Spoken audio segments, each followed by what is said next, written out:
अस्सलाम वालेकुम my YouTube family, welcome back to my channel चीन reaction. This is Meeno Sheen Chaudhary. तो जैसा कि इंडिया और बांग्लादेश के दरमियान जो ताल्लुकात हैं वो सबके सामने है कि इंडिया ने बांग्लादेश को बहुत सारी धमकियां दी और बहुत सारी चीज़ों का बायकॉट किया। अब बांग्लादेश ने भी इंडिया से हर चीज़ लेने से बायकॉट कर दिया और वहाँ से अनियन और भी कोई भी चीज़ जो है वो नहीं ले रहा, बल्कि दूसरी कंट्रीज से ले रहा है। और बांग्लादेश के साथ अब चाइना के ताल्लुकात जो है वो काफ़ी बेहतर होते हुए नज़र आ रहे हैं और चाइना जो है वो लेदर लेगा बांग्लादेश से, जबकि पहले इंडिया से लेता था। तो इस बात पे इंडिया जो है बहुत परेशान दिखाई देता है। मज़ीद डिटेल में देखते हैं इस वीडियो में। চামড়া শিল্প বাংলাদেশের একটি প্রধান শিল্প, কিন্তু বিগত বছরগুলোতে হাসিনা সরকার প্রতিবেশী রাষ্ট্র ভারতের পরিকল্পনায় বৃহৎ এই শিল্পকে ধ্বংস করে গেছে।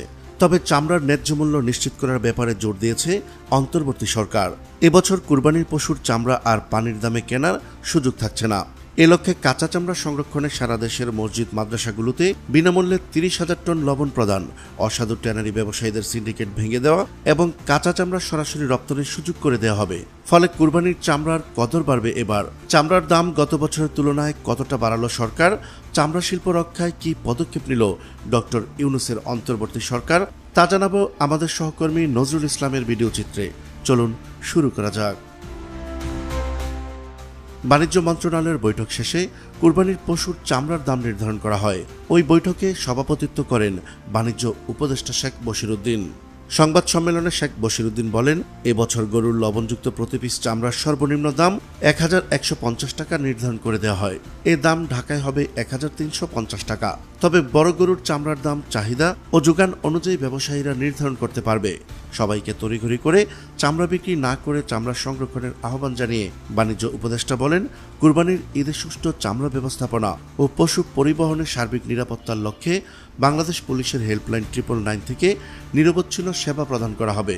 পাশাপাশি এ বিষয়ে বাণিজ্য মন্ত্রণালয়ের বিশেষ কন্ট্রোল সেলের ব্যবস্থা করা হচ্ছে। এছাড়া চীনে বিপুল পরিমাণ কাঁচা চামড়ার চাহিদা রয়েছে।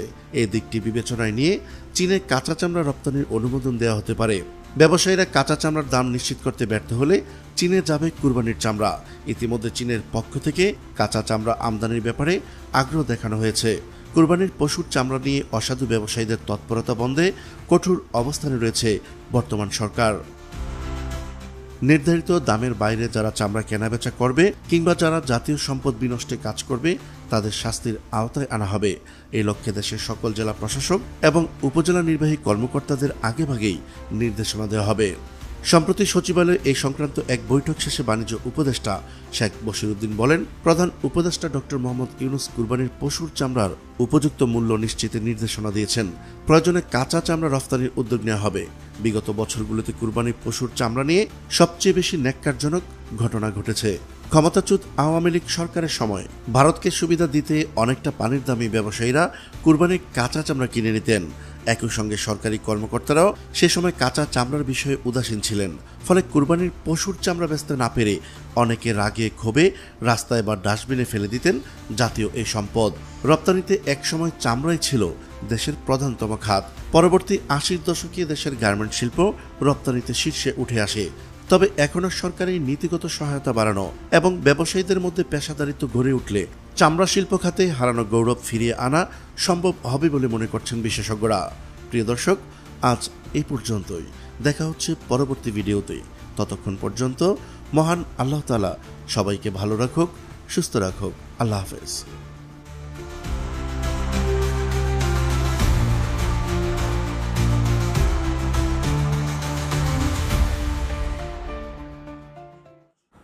जी तो व्यूअर्स, ये थी आज की वीडियो। बांग्लादेश ने लेदर इंडस्ट्री में भी ख़ुद को बहुत ज़्यादा ग्रो किया और लेदर की प्राइसेस जो अब बढ़ गई हैं। बांग्लादेश जो है अपना लेदर चाइना को देगा और इस बात से इंडिया जो है काफ़ी परेशान दिखाई देता है, क्योंकि इंडिया जो है इस इंडस्ट्री में पहले अपने आप को मनवा रहा था, लेकिन अब बांग्लादेश ने भी इस इंडस्ट्री में अपने आप को मनवाया है।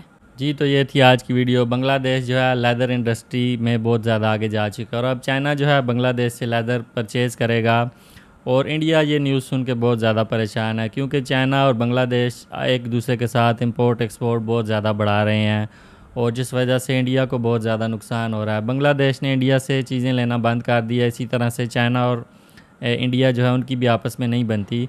तो इंडिया जो है वो बड़े पैमाने पे बांग्लादेश को चीज़ें एक्सपोर्ट भी करता था, इंपोर्ट भी करता था, लेकिन अब इंडिया जो है एक बड़ी मार्केट जो है वो उससे हाथ धो बैठा है। और यहाँ पे चाइना जो है बांग्लादेश से इंपोर्ट एक्सपोर्ट बहुत ज़्यादा इंक्रीज़ कर रहा है। और ये जो लेदर इंडस्ट्री है इससे अरबों डॉलर का जो फ़ायदा है वो बांग्लादेश को होने वाला है। और यहाँ से लेदर जो है वो जाया करेगा चाइना, और वहाँ पे इसकी बहुत ज़्यादा डिमांड है। और इंडिया इस न्यूज़ से नहीं खुश। इंडियन मीडिया जो है वो इस न्यूज़ से बहुत ज़्यादा परेशान है कि चाइना और बांग्लादेश एक दूसरे के करीब आ रहे हैं, और ये चीज़ इंडिया के लिए बहुत ज़्यादा नुकसानदेह है। तो ज़रूर बताइएगा आपको वीडियो कैसी लगी। वीडियो अच्छी लगी हो तो वीडियो को लाइक कर दें, चैनल पर नहीं तो चैनल को सब्सक्राइब कर दें और बेल आइकन को हल्का सा प्रेस कर दें। मिलते हैं नेक्स्ट वीडियो में। Till then stay healthy, stay wealthy, stay awesome. अल्लाह हाफिज़।